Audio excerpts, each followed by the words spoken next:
morning, everyone. My name is Joone Lopez, and I'm the General Manager of Moulton Niguel Water District. As you know, we're one of the members of the California Data Collaborative, and we believe in this, just as you all do. And we spent a lot of time yesterday talking about all the great things that are happening in the data space related to the water industry, a lot of exciting initiatives and legislation that's going to really advance what we're trying to do here. So that's why this panel is really exciting, and I'm really honored to moderate this great panelist, because today we're going to focus on people. Because data is great, technology is wonderful, but it doesn't happen without people. And not just people with talent and skills, but also people with heart and tenacity. Because for anyone here who's ever had to affect change or do something new, you know that that's not easy. You experience frustration, you experience failure, and those are all okay, those are acceptable. But in some industry, like in the water industry, we don't like failures, we don't like risk because we're dealing with public health. It's very critical. So how do we balance that? Words like agile, nimble, these are great words in the data world, but it's scary to some people because we like steady, solid, smooth. And this idea of disruption, well, nobody likes disruption. We like things to be nice. And so it's changing how we think. Not just about data or water, it's about how we think, period, as we move forward. And that's why people behind this movement is so critical.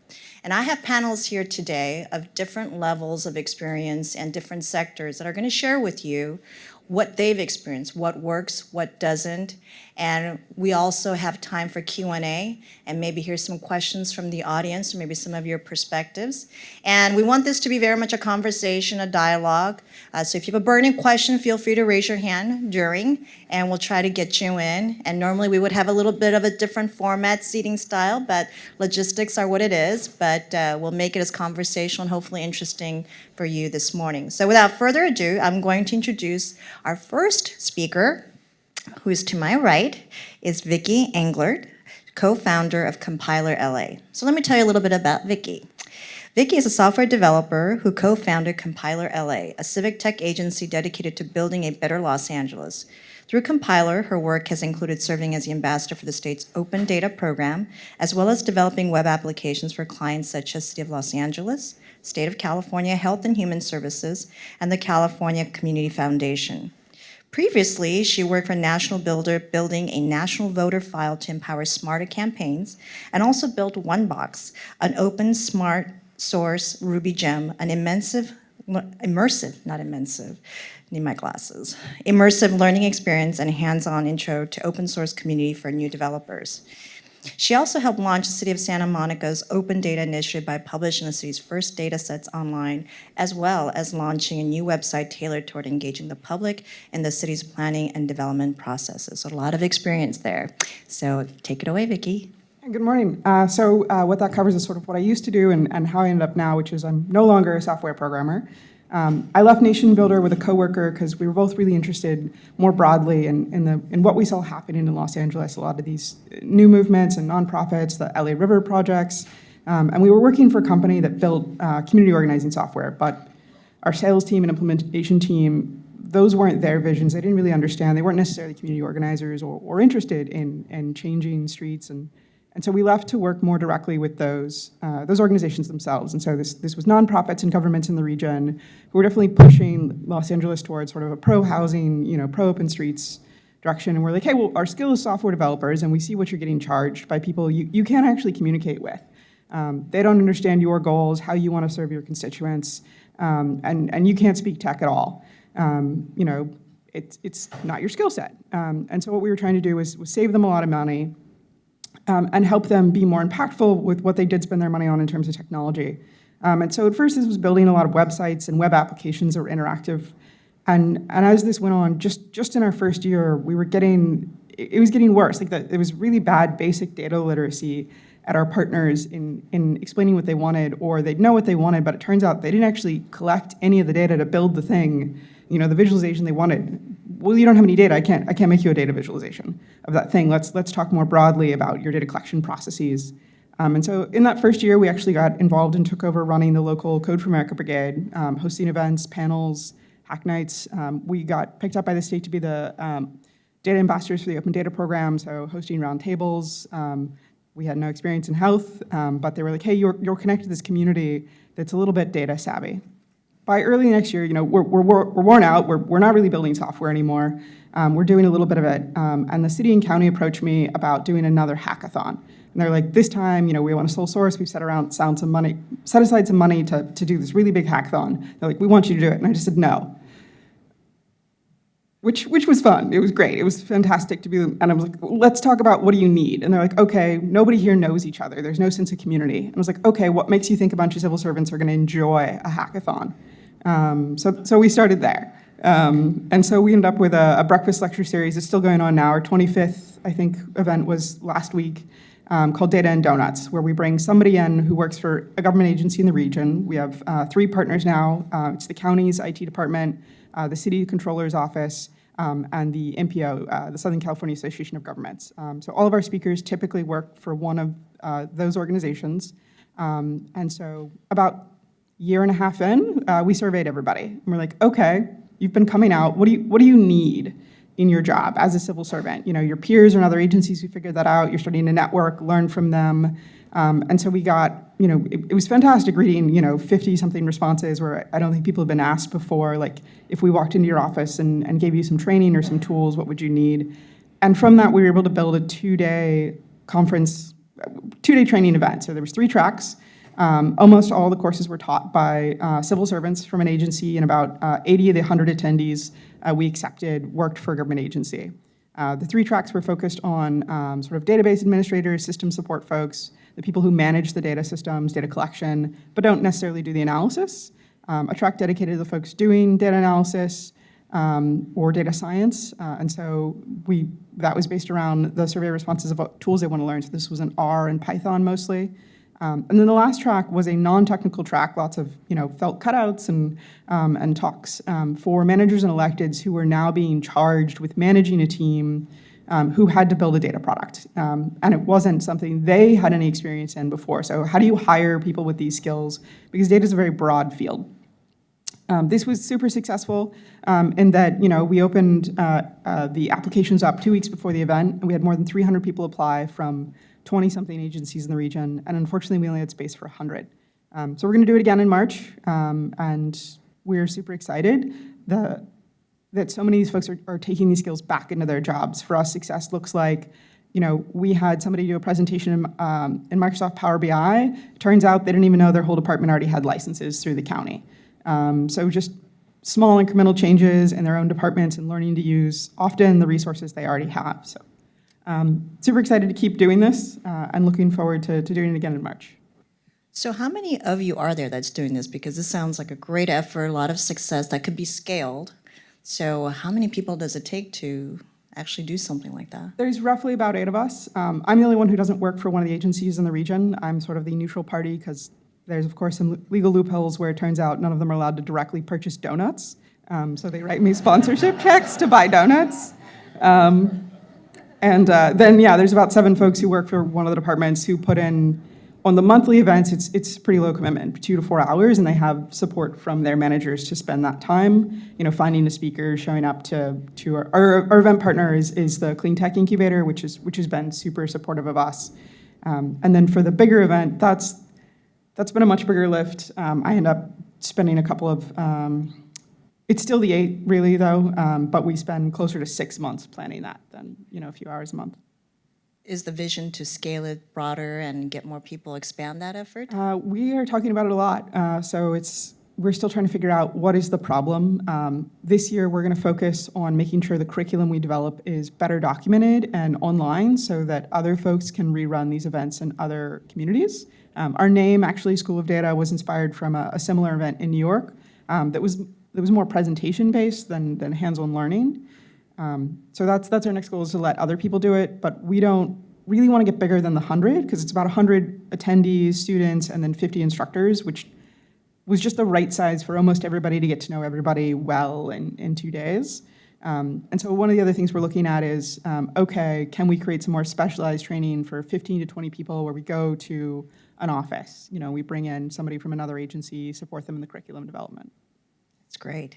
All right. So next up is Ken Thomson, and he's a global technology leader, Internet of Things and smart sensors and digital solution Jacob Engineering. So he does everything there.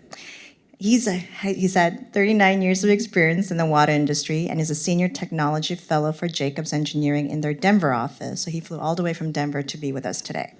He serves as the global technology leader for Internet of Things and smart sensors for Jacobs Digital Solutions team. His position includes the design and implementation of smart systems for cities, which include water, wastewater, and other sectors. Ken presently serves as a chairman for the Smart Water Network Forum Council. Thank you for joining us.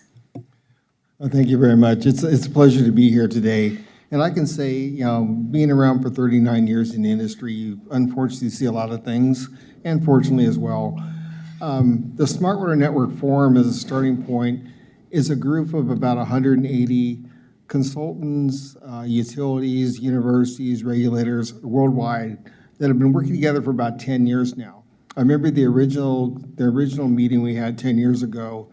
We had 10 vendors in a room, and their whole purpose was, how do we sell our technology?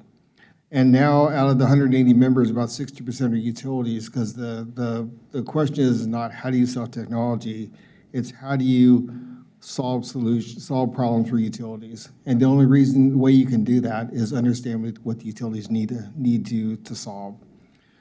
When I think about smart water systems, digital transformation, it's really technology, which there's lots of proven technology out there that we can grab today.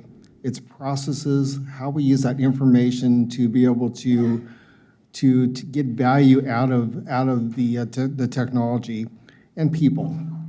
And people are going to have to be around to endorse it, to want to use it, and that's going to create a necessary for a cultural revolution.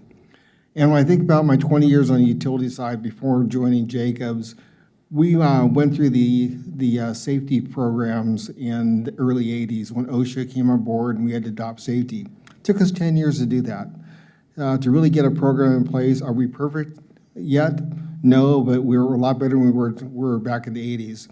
Right after I left Jacobs, we had 9/11, and security became another problem that we had to comply with. And so we had to change another cultural change, and that was to be able to realize that your system, which you always thought was safe, isn't as safe as you thought it was. So a lot of work with utilities to actually go through that cultural revolution as well. Digital transformation isn't regulated, but it's been sneaking up on us for about 15 years, and we've been living it with it ourselves. It's estimated every individual has somewhere between 5 and 7 connected devices in their homes. I think I have like 10. Maybe I'm a geek or something, but the reality is we've been using technology for a long time, and it's now coming into our industry, and we're starting to see some benefits of applying that technology. But the key is, how do we convince our team, our staff, and the utility that it's the right thing to do? And it's to their benefit, and they're going to get value out of it.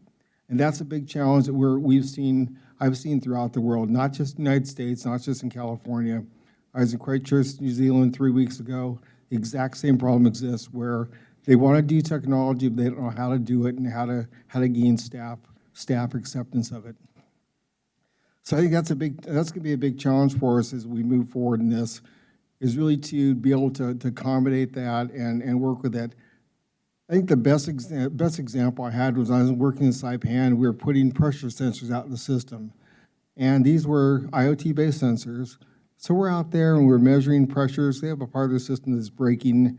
Every week they had a pipeline break, and we're putting it out there. And within a couple minutes we had the data coming in. So I showed this young engineer who was actually going out in the field 10 times a day to measure pressure to see what it was looking like. I said, well, let me just get your iPhone, I'll put this app on it. He goes, I can see this data real time and I don't have to run out in the field every time? I said, yeah. He goes, that's really cool. His supervisors, which were much older, sort of grumbled. They weren't quite as bought into it, but for him, it was something that he was used to, and he really saw benefit out of it. So I think about what our workforce is going to look like and what we need to do for our workforce in terms of being ready for the digital transformation. I look at who's our workforce going to be in 5 years from now and 10 years from now. And I look at my 10-year-old granddaughter, and she's been using her iPhone, iPad since she was 3 years old. They're going to expect, when they come into our workforce, to have that same technology available for them to do their jobs more efficiently. It's not going to be the baby boomers. We're probably going to be gone by then. But it would be the younger workforce, and that's what we need to start thinking about, is how do we prepare the organization for the workforce of the future? Ken, is this position a new position at Jacobs Engineering? Jacobs Engineering, I was part of Legacy CH2M, and we got acquired about 1.5 years ago. And when they built a new organization of about 60,000 employees, the Steve Dimitri, our CEO, said, I want us to be the leader in digital transformation. So they created a whole solutions and technology team, about 600 or 700 of us, that we look at different parts of technology and developing solutions for our clients. But part of that digital transformation was that we also had to go through the same process ourselves. He said, we can't be a digital transformation leader if we're not drinking the same Kool-Aid. So we've been going through this same process. Examples are engineers who have typically done 2D designs, now do 3D designs as a whole team. And that allows them to work together to look for efficiency in designs and interferences, and it results in a better product for us and for our customers. But we're implementing tools internally to make our job more efficient. And again, we have to be drinking the Kool-Aid if we're going to be able to talk to our clients and say, you should be considering doing this. That's great. But is there a short acronym for your title? And when people ask you, so what do? You say the whole thing? I just say digital solutions. Just global. Just global. All right, to Ken's right is Greg Gearheart. He's the Deputy Director and Chief of the Office of Information Management and Analysis for California State Water Resource Control Board. And that's right, Greg needs love too. Because like his cup says, he's a keeper. You saw that, right? It says, I'm a keeper. Prior to his appointment, Greg served as a statewide stormwater program manager for about 9 years. In his 25 years at this organization, Greg has worked with many different program areas, including wetlands, watershed management, training, and enforcement. Greg received a BS in Environmental Resource Engineering from Humboldt State University. Oh. All right, pipe down. And also grew up behind the redwood curtain. Wow, I didn't know that was a thing. You're full of... The emerald triangle. Yeah. Should read your bio more often. It's a real honor to be up here and to be moderated by Joone. I actually was inspired to do some of the things that I'll describe in a minute because I went to an event a year or so ago where Joone and another a gentleman from East Bay Mud and others were talking about workforce and innovation. And it inspired me to try some things and experiment that I'll sort of report back on today. But it's really been an honor to sort of like follow in the path of watching Joone and some of the others in the room here that are doing very similar things of trying to transform their organizations. So I work at the State Water Board. I've spent my whole career at the water boards. We're a 2,100 employee organization. 43 office locations, over 120 programs that work on different topics. We do funding, we do regulatory work, we do water rights, drinking water, extremely complex organism, so to speak. We also have a very geographical challenge when it comes to transformation of an organization. You can't really hold trainings enough to sort of keep up with what is needed for your workforce. I'm going to talk a little bit about two parts of this. One is workforce on that sort of interface of how do you recruit or how do you attract people that are capable to do things that you need to be done as an organization. And then I'm going to also talk about how do you retain people once you have them? How do you build capacity within an organization? It's not just about getting the 1 or 2 extra data scientists into that front door. It's about transforming a large organism like ours. So on the front end, one of the more interesting projects I've been working on the last year or so is Government Alliance on Race and Equity, and I've been honored to be co-lead of the Cal EPA team on that. So one of the things that you really learn when you go through a process like that is that the interface of government is like a monolithic interface. It really, from the community's perspective, how they receive their services, they don't really care the nuances of which agency does what and what your authorities are and what they aren't. They're really looking at, are you doing your job as a government? So one of the things that we think about when we recruit nowadays is we're trying to out some practices that would be better aimed at doing recruiting people that do the work that needs to be done. So interfacing with the communities, community engagement is a huge part of the work that we do, especially in the drinking water in the future. 100 plus people that we're going to hire to do safe and affordable drinking water work in California. But it's not just community engagement. It's not just language access. It's really data, civic data engagement is what I kind of call it this day and age. So how do you, because as was mentioned by the prior speakers, a lot of people are on their phone. They're looking at, they want to know, they want information, and if they find something, they want you to sort of help explain it and rationalize it. So civic data engagement is one of the biggest responsibilities that I think we have. So add on to that cultural competencies and maybe some language things, and that's really what the future looks like for the water boards, if you ask me, on almost any topic, whether it's water rights, drinking water, water quality problems. We have contaminants of emerging concern that cross over every regulatory program boundary we've tried to set up.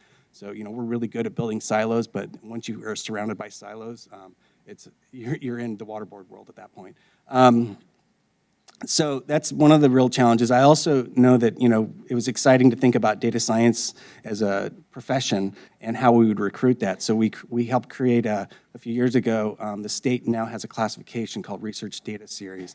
And so there's jobs available for people at the state level that are data scientists regardless of what their degree is in. They could be economists or social science or geologists or what have you, and they could be in that series. But that doesn't help a titanic organization that just keeps moving forward with the engineering and scientific classes that it has. So how do you adapt? And you can't create enough data science positions or convert your existing ones as they become open. So how do you adapt? And so we're trying out adding duty statement language in addition to some of those cultural competencies and other things about data science so that you can have an engineer with data science skills. And they're literally coming to us with these skills right now. So it's not about how do you attract them, it's like how do you find an interface that works for them so that they can actually come into the door and work. Once they're in the organization like ours, we have a real challenge keeping them excited. A lot of them run into management or supervisors that aren't aware of what the value of a Python script could do for their job. So we have a lot of data literacy work to do, as was mentioned. We're just now starting. I'm super excited to hear what Vyki was talking about because breaking people into tracks is maybe what we're going to end up doing. We're doing a survey right now. We have over 280 responses last I saw from our data science surveys that we did. And we're trying to set baseline, and then we'll set up curriculum to train them. We also have an experiment that is called the Data Management Innovation Team. So we sought applicants from line staff around the organization to fill an 8-person data management innovation team. They've been sort of cranking through some projects and developing some white papers on machine learning, some pilot projects on machine learning. They did the data literacy survey, and they're working on some other business intelligence and what else? Open data publication and all sorts of interesting stuff. So that has created some space. It's created places for conversation within the organization of if somebody joins this team, what's the expectation, how many hours, and it's also creating some upward, hopefully, conversations about what is the value of data science skills within an organization that is still trying to learn what it means. So those are the challenges that we're facing in a big nutshell, so I'll pause there. Well, I appreciate the kind words, but I've been a fan of yours, and when you first hosted the hackathon with the White House and the previous administration and brought a lot of visibility. So you've been on the state board for a while and you've been championing data for a long time. So just to give sort of a perspective on how long something takes, because you've made a lot of progress. I think it's exciting that you're going to be hiring so many people and you have this internal team now, but just about how long did it take and how hard was it? It is a challenge today. So I'm 5 years into my job. I kind of threw my name into the hat for the job on a whim. and I interviewed with open data in mind. I had read about City of San Francisco's open data initiative and some other things, but I'm an environmental engineer that was previously working, as you heard, in other things. So I had to learn. I basically faked it in the interview. Sorry, Jonathan, but I did. But I've learned a lot in the last 5 years, and I continue to see the challenges. They don't change. The challenges that I thought we were addressing a couple years ago, they've changed now. There's new challenges as transformation and data management goes. Some of the things that are changing make it easier. There's a lot of technology and sort of like architecture things behind the scenes in the cloud and what have you that will improve a lot of our ability to sort of make data accessible.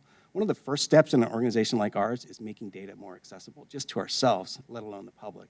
So there's a lot of people problems or people issues associated with that. So trying to overcome those of trust and comfort and sharing data and seeing all the data instead of treating data like a case management responsibility, but data as a whole being a responsibility for the organization. Those kinds of things are still happening today. So I'm sure, Vyki, based on your experience, you can very well understand that and experience that for the work that you do. A lot of times people have a hard time managing something that they don't know or they don't fully understand. So when you have the higher-ups in an organization that may not really be aware of R and Python and what it actually does, and yet they are either directly or indirectly supervising people who know this inside and out, what kind of discomfort do you see, and how do you get past that? Because you talked about training and the different tracks. So maybe you can elaborate just a little bit on that. Yeah, so often it's not a technical problem. You're looking for somebody who's willing to champion something or take risks. If you have a manager who's holding you back, their strategies are usually one of two things: no, or they yes something to death, which is kind of the worst, where like they can't get in trouble for blocking projects, but they can drag their feet until enthusiasm or budget runs out, which kills a lot of stuff, especially in the government sector. So it's a matter of time for me. Like CADC is really exciting because this community is like, oh, this is kind of overwhelming some of the no. We watched Mike Wilkening, who's now he just got appointed to the new Office of Digital Innovation. He was the Secretary of Health in the state of California and said, over my dead body, are we sharing data with the public? The state's health, they have thousands of data sets now open to the public, internal trainings, governance boards, because folks changed his mind and showed him what was possible, and he was open to listening.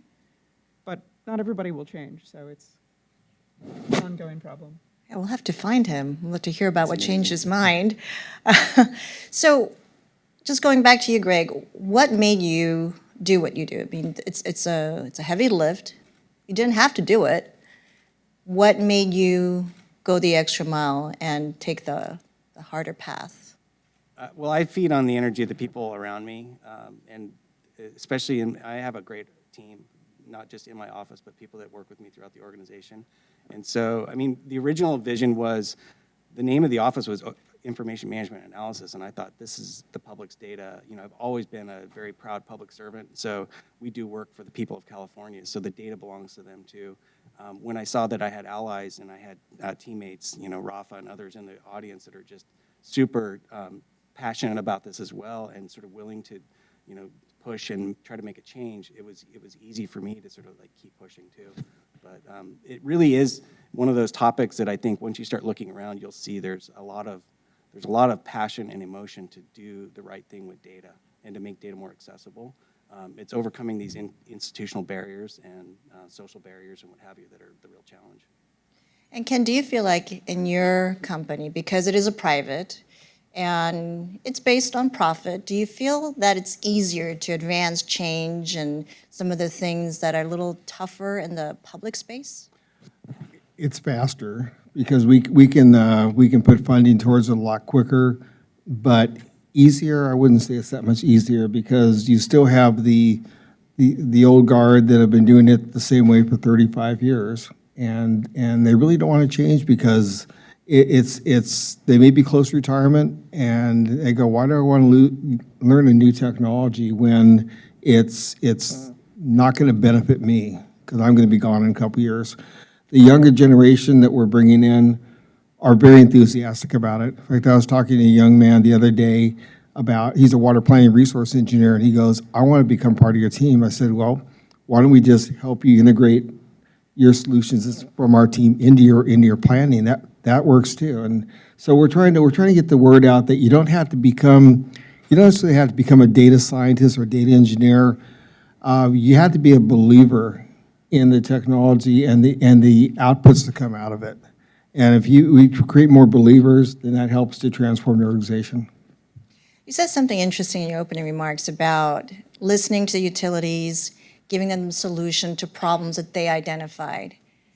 But I wonder if there are sometimes what you don't know. Yep. So there could be a problem, or there could be lack of improvement or progress, which can be a problem, but if you're not aware of what's out there, then you might not identify it as a problem. So how do you see being more helpful in that regard? Yeah, that's a great question.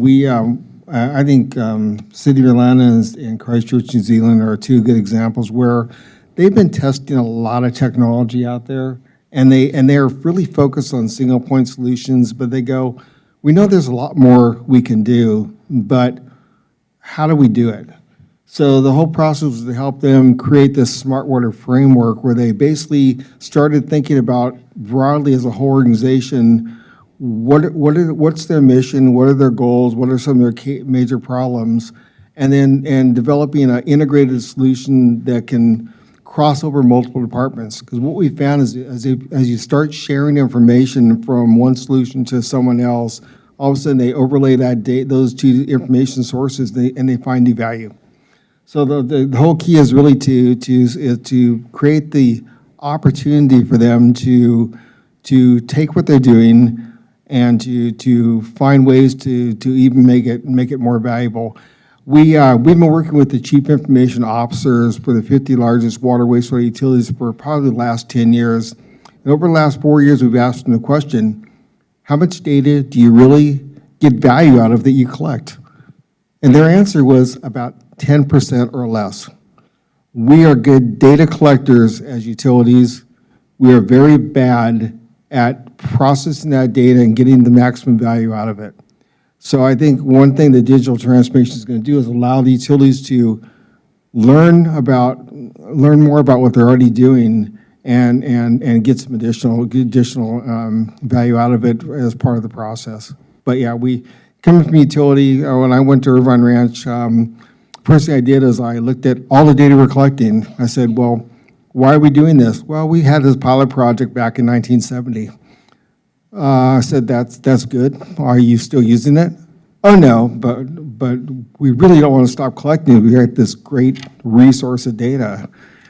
And that's just, and I know that happens a lot of times in utilities where you collect data for a certain reason and you continue to collect it. And it just takes time, money, and takes away resources that you could be doing something better with. What's wrong with you, Ken? If it's not broken, why fix it? I know. I'm always Such an overachiever. And you mentioned the word integration, and that's kind of the approach that, Greg, you took in assembling this internal team. I want to hear a little bit more about that because, first of all, how did the sign-up go? And did you get support from the departments, the higher up? And how is that overall being received in an organization like yours? Talk about government regulatory, right? It's about as rigid as it seems. How's that working? It's a work in progress, and I admit that there are some things that we're learning already, but we did start with buy-in. I went straight to Joaquin Esquivel, our board. He wasn't our board chair at the time, but he is our board chair now, and he was our champion of data, and he is still. And so when he said that's a good idea and I support it, I had essentially buy-in from the executive branch. And then we worked carefully with the different management groups ahead of time so that when we announced it, they knew that it was coming and that their staff would be asking for permission to work on this project. One of the cool things that happened along the way was we realized we needed a sort of a coaches team as well, and we also built a data science advisory team. So we actually have 3 levels of teams that are working on this data management space. And the coaches team was experienced kind of mentor staff that had been doing stuff in the organization already. And then the advisory panel was meant to be pure external folks. So some of your employees are on the advisory panel, as well as Utah State University professor Dr. Horsberg and We have a lot of really water cyber informatics expertise, Forrest Moulton from NASA. So we have some really talented people that are like looking over our shoulders and answering questions to their projects and their teams. And this is really meant to be a bit of an introspective look at our organization on sort of the ecosystem that we work in for data management. And that part is working pretty well, but it's still, there's a lot of documentation, there's issues with people not having enough permission and time and being confused as what they're supposed to be working on. My time and availability to help keep the whole process running is a challenge. So we're learning a lot as we go too. But it's been a really rewarding experience, and I got that idea from one of the prior conferences. Great. Well, champions are important. It's certainly helpful to have some supporters in the organization that can make things happen. And if champions are so important, because Vyki, you talked a lot about training and the different types of training. How do you train champions? You don't. But that's community. I mean, they kind of happen on their own if you give them the chance. I mean, that's what California Data Collaborative is so exciting for, and it's such a model for, all the other areas of the government right now that are struggling where you guys were 5 years ago. There's no community around doing this or making changes, and it's that visibility. Like, you don't know what's wrong until you see it, and that sometimes is what makes a champion. Oh, I could do that. Like, I could convince my team to make this change. And so these events, like that's how you create them, I guess. And do you find the people that participate in your events and training are from the top of the organization as well? Because you talked about the elected officials track and the management track. How well received, how popular is that? It's very popular. So we've done something intentionally where we're actually kind of going a little bit lower level, because a lot of the folks that we've had, higher level folks come in and speak, but it's not really landing necessarily. And they're like, oh, well, yeah, you're in charge. Of course you can do that. You made the decision. You're in charge of the budget. And so we're like, okay, when you have somebody who's your level of management or your level in another organization presenting on what they've done, without budget and how they got there, or with the tools they already had and how they got there, that's been more relatable. And then for the bigger event, the controller comes and loves it and there, but he's not sitting in the track. The folks who are attending as electeds are a lot of the smaller cities. Former mayor of the city of Santa Monica came. She actually went to the programming track first, which was pretty cool, but decided that wasn't for her and went to the electeds track. And so I think it's peer learning more than anything else that's most important, not like, do you need support from the top? We need that support, but it's not as important of seeing what your peers can do, so that you think it's possible for you to do the same thing. Right. Well, I don't want to hog up all the questions, so I'm going to look to the audience now and see if there are any hands that go up. Don't be shy. Oh, there we go. Katie. Don't think I know all of your names. I just know Katie's. Thank you. I feel very special. Anyone can answer this question, but one of the things that's going on at my organization is we know we have a lot of data, and we have a lot of data that's being used differently for different purposes. And so we had a champion in our assistant general manager who said, okay, we're going to make a data management committee. We're going to come together and we're going to work through this stuff. And it totally dwindled. And I think the reason it dwindled is because we invited everybody to be a part of it, and anybody who had an interest, and send us anyone who you think has a stake in this, and that's obviously just too big. So I just kind of wanted to know, what do you think is a good group size, or maybe a good data size, or a good way to approach these things, bite-sized? What does that look like? Maybe I can start on that. We work with a lot of utilities struggling with the exact same problem, is that we got lots of data, lots of people using it. How do we get our arms around it? We start talking about building a common business intelligence architecture. It really involves a number of key groups. First of all, you have to have your IT and your OT groups together. And that's a challenge because those two groups typically don't talk very well with each other, and because they think their practice is more important than the others. But they're key parts of it. And then you have to have one or two representatives from your other departments. You don't have to have the whole group. But what you want to work on is really just getting the basic architecture so that whatever they have can easily be integrated into that overall system without them having to do a lot of work. And if you have a lot of stuff in Excel and that's really easy to handle, but you got to find create the right architecture and get buy-in from the whole group that they're going to use it. And because that's the biggest problem is that you're in organizations, you have lots of people doing different projects and they don't share their information because we all know information is power in the old days. But what we find now is we have to convince them that information sharing is much more powerful. And by joining together in creating this system-wide architecture, they're going to benefit as much as their fellow employees will. Greg or Vyki, you want to add anything? Yeah, I'd add sometimes it's not about the size so much as the facilitation and the project management.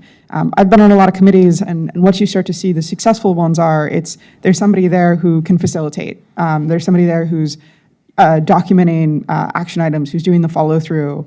And so maybe that person becomes you, that's sort of challenging that group to hold them to what they said they would do, and matching what you want to do with the group size. So if it's a really large group, large design thinking breakout workshops are really fun because it's a lot of large idea generation, and then you have a product at the end that's cool. But that you need maybe a smaller group that's going to do something with those ideas, that's assigned to take the notes, to report back out more broadly and make a decision, because having consensus with 100 is hard, but 7 is easy. So maybe the 100 are there in the brainstorm workshop, but 7 are making the decision about what to do with what happened at the brainstorm. Anything, Greg? So our experience has been that we, I'm off again. There's a combination of structured and unstructured work that you want to do in this space. So the unstructured thing is like data science club, and we tried that, and we have a data science club. You also need to have some recognition in your org chart for some positions that we're working on right now. So maybe data scientists that are distributed by division lines or program lines or something. And then you start building a structured process so that in addition to this sort of open space where anyone can sort of share and learn things, you have a way to sort of get to what Vyki and Ken were talking about, where you've got a strategy in mind and you've got a way to track progress towards, are you achieving outcomes that you want, not just creating spaces for people to share their code and stuff like that. So that's the next step for us, is try to build that structured process. And in a large organization, it's also got a data governance role. So we have public open data responsibility. So it has a dual purpose of building the capacity of the staff by recognizing them as the data scientist or the data officer for their area, but it also helps govern the data so that you do your job better of providing public what they need with approvals. Any other questions? Yes, right in front.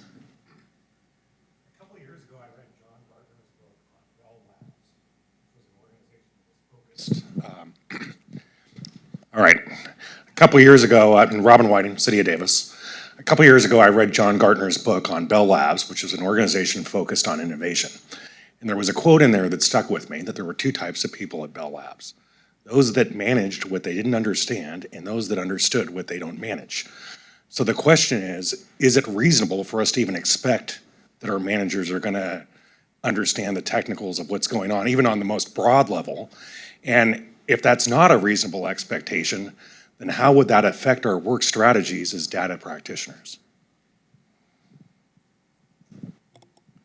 Well, I think the managers need to understand the value that the organization is getting out of the process.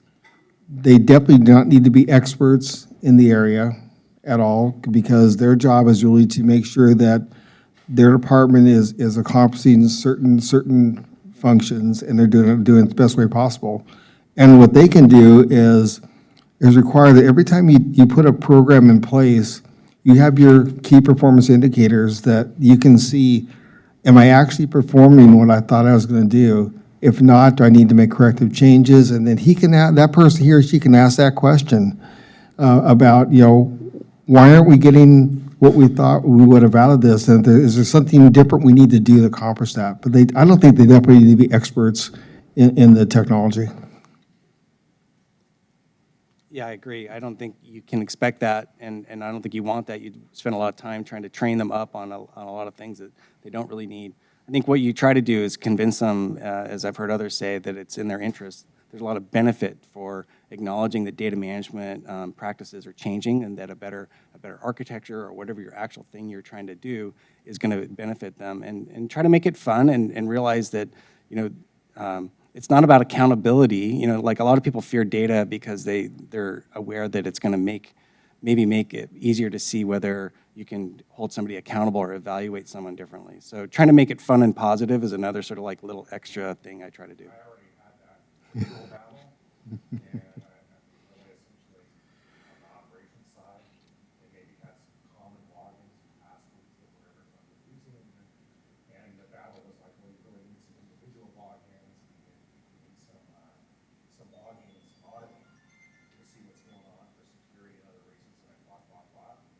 Finally, it was like, well, what happened here, and who changed this password? I was like, I don't know, someone named operator. And they ended up convincing themselves that they wanted to know. Yeah. Yeah, no, I think like anything, there's technology or whatever, there's a good and a bad dividing line at points. And I think organizationally, hopefully you have a healthy organization where you can sort of steer away from the negative sides of better data management and steer towards the positive sides. And that's a really key part. We haven't really talked about how your organizational keeps you on track to do good with technology, because it could definitely go bad. I want to work off a little bit of that last discussion, because it is hard to manage something that you don't know. When you don't know a lot of things like me, you get used to it. And I remember when I hired my first coder, my data scientist, I really didn't know what he was doing. But then we had our first success, which was during the drought, and the state was requiring 2 days a week watering mandate. In our service area, we're in South Orange County, we had gone through that. It wasn't helpful. Customers got mad years ago. So that's not what we wanted to do. But through data and all the coding that he did and cleaning of all the different 73 million sets of number, and this Jonathan Cruz who's been running around, we were able to show the state that what we were doing was better than what they were requiring. So we got exempted. We were one of 2 agencies in California, which made my board members love data, because they didn't know what it was. I didn't know really what it was, but this is great. So these kinds of understandable immediate wins or success is really powerful. And I wonder what are some of the initial success that you've had that allowed you to stay on this course, because all of you in your different capacity could have been derailed by people around you. So there had to be some initial, that seed of success that made everyone think, oh, we should listen a little bit longer and try this out. For me, actually, when I said yes to the hackathon, I didn't want to do it, the huge one, but I knew that nobody was hearing me when I was like, I don't think this is solving your problem of building community and teaching people. I think this is a really intense, a few people meet each other once, but for the cost. And so I actually just did it. I ran a huge hackathon, and I put a lot of effort actually into media coverage, because we had print coverage in the LA Times, we had Spanish live television coverage, so that people would listen when I said no. I've now run the biggest hackathon in the region dealing with civic data, and now when I'm like, hey, cool, let's go back to the problem, because I don't want to do this again. That was not solving the problem, and so that was a win for me. And then you start to realize, okay, how do I get better at listening and hearing what the other person needs, because it turns often, part of the reason we don't work with electeds as much in these training is because what they need is to feel that people can see them making a positive difference. And so it's more about the vision or the PR. And for us, we can always be like, okay, well, we don't have to do exactly what you want to do the hackathon, but I can still get you a press release and a news article if that's what you really want out of the training program. And then I actually get a yes. But I've had to teach myself, and that's what we see a lot of the folks when we talk about management culture train. It's like, what does your manager also need? Because they need to look good to their manager. So what can you do in your work to not just be like, I'm right, let me do it my way, boss, but oh, you need to look good for your boss. How do I also make sure that we're getting the problem solved, but also getting you what you need? For us, it's happy clients. Happy clients, happy consultants. And happy makes happy consultants. Yeah, in 2004, we were doing a lot of work with US EPA on their surveillance response system, trying to address the issue of water quality contamination in your water systems. And they were taking a very siloed approach, and where they were collecting different data streams from customer complaints, from hospitals, from water quality stations, from security, and then manually trying to see how they work together. Well, our approach was just to integrate the whole thing in a common structure. And all of a sudden, everything became seamless. It integrated in, it laid over each other. You could see relationships immediately. And that led to a lot of additional work from different clients worldwide. But that was really our first entry in terms of how do we do it differently than the traditional manual approach of just doing these side-by-side comparisons, and have it just more of an automated approach where people don't have to struggle processing all that data manually, because we're collecting data in some cases, every 500 times a second for transients and distribution systems, and you just can't look at that kind of data set. Well, I'm still waiting for my first success, so I can talk about a lot of really great failures that I've had. And some of them were transformational and positive as well. And so, like, we started thinking and hearing about civic engagement activities. And as you mentioned, that first hackathon we did, we actually did one right before that one that was the really first one. And it resulted in Frank Loge and Kendra, if they're in the audience, hi and well done. But it resulted in a conversation change about water conservation and energy savings associated with it. And so we got a lot of good energy because one of the smart people in the community came out and demonstrated and calculated and quantified a thing that changed a policy conversation. Our goal was to maybe do that, but it was also to try to engage our own staff. And so we continue to do civic data engagement activities, including the Datathon here, with the idea that the more and more of these we do, we're not necessarily going to hit that silver bullet of solving, like the first time when we got that sort of win in the newspapers about a policy conversation, but we continue to improve, I think, the capacity of our own staff to sort of see the value of engaging people with our data and to talk about the issues. So we're still working on a lot of things. I'm going to disagree with you. I think you've had a lot of successes. I think just the hackathon that you did got a lot of visibility, got a lot of people excited. The work that you're doing internally, being able to assemble the team, that's very strategic. I think it's about people, and you've assembled people. And last but not least, it's people like you who have allowed AB 1755 to actually happen and materialize because the legislature saw the value. And now the stage is set where the state will implement open data, and it's very exciting times. So I'm going to disagree with you. Well, I appreciate that. I just want to acknowledge that failure is okay, and that's actually my main message. That's right. That's, again, failure is acceptable. I know I saw some hands back there. Don't give up. Okay. So when you look at, we're talking about people, and, it's a crossover. There's the data world, there's the water world, and you've all had experience in dealing with both worlds and integrating. Think about the top 3 traits or skills that if any of these agencies or any of these companies out there decide that they want to actually get into this, and they start looking for people, and you're going to be looking for a lot of people, Greg. What are the top 3, again, it could be quality skill sets that you think is a must in a job description in order to create this culture of literacy? And again, it doesn't necessarily have to be a skill set unless you think it's critical, but it could also be qualities. So why don't we start from you, Greg, and go down this way this time?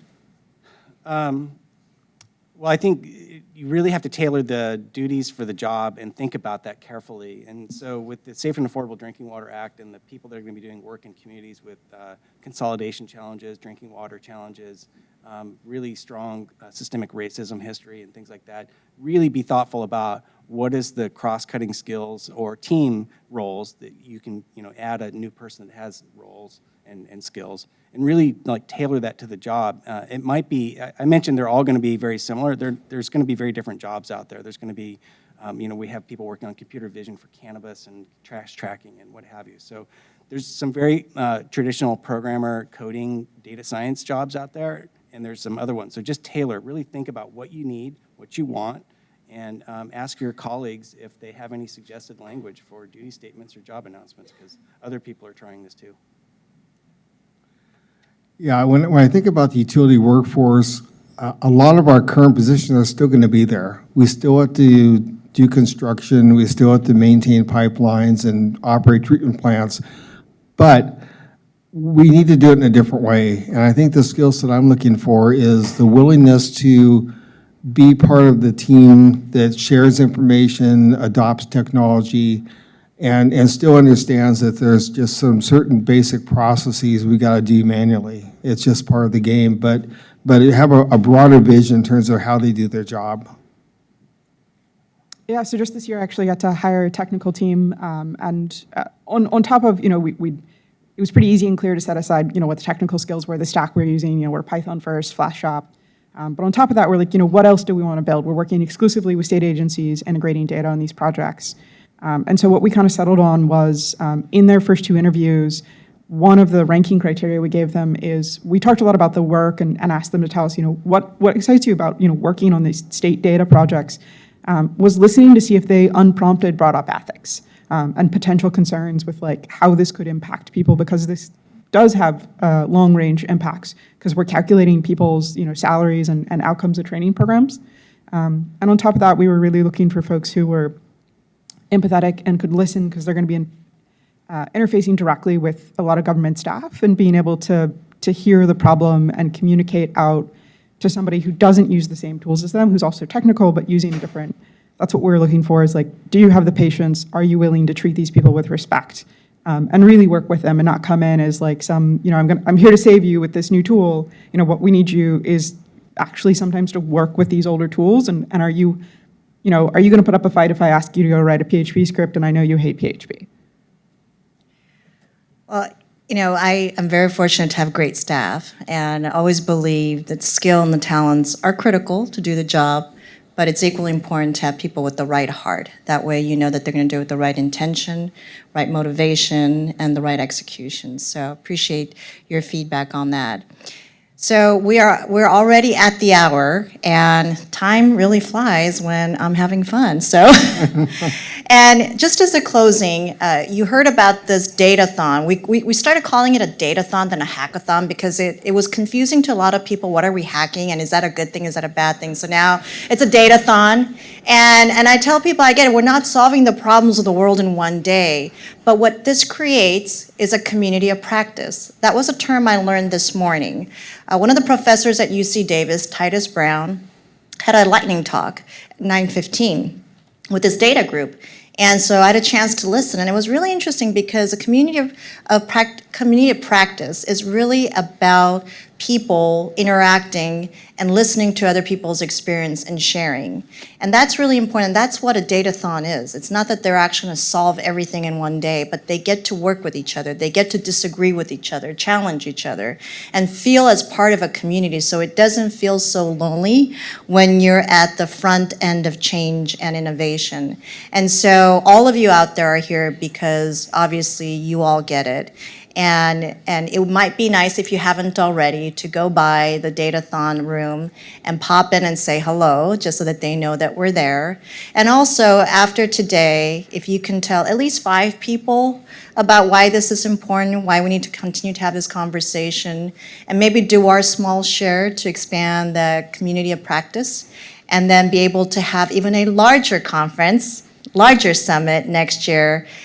That would be fantastic, because that means our community, our effort is growing, and that's very exciting. So we thank you for your time. I want to thank all the panelists for your time and for being here today, and for all the wisdom and the experience that you shared. I know oftentimes when you sit out there in the audience, there's a lot of great stories that you have, and you might even have more experience than any one of us. So I encourage you to dialogue, talk to each other, talk to the panelists, and really take advantage of a day like this, where you're in a room full of people with great ideas who are eager to share. So thank you so much.